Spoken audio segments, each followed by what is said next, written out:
কর্পোরেশনগুলো ইচ্ছেমতো ট্যাক্স বাড়াচ্ছেন, এটা কিন্তু করা যাবে না।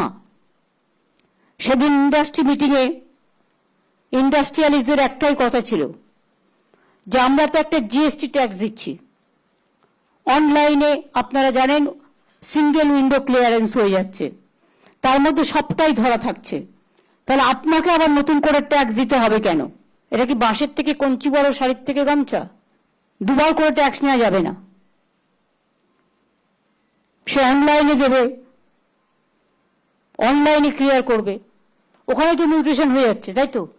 ওখানে ফায়ার লাইসেন্সে পয়সা দিয়ে দিচ্ছে, সে অন্য ট্যাক্সগুলো দিয়ে দিচ্ছে, জিএসটি থেকে শুরু করে সব। নতুন করে কর্পোরেশন যেন না ভাবে যে আমি আমার গতি বাড়াবো তাই আমি আমার ট্যাক্স বাড়াবো, এটা হবে না। নিজেদের গাড়ি চড়া বাড়ি চড়ার জন্য এই ট্যাক্স এভাবে বাড়ানো যাবে না without the permission of the government.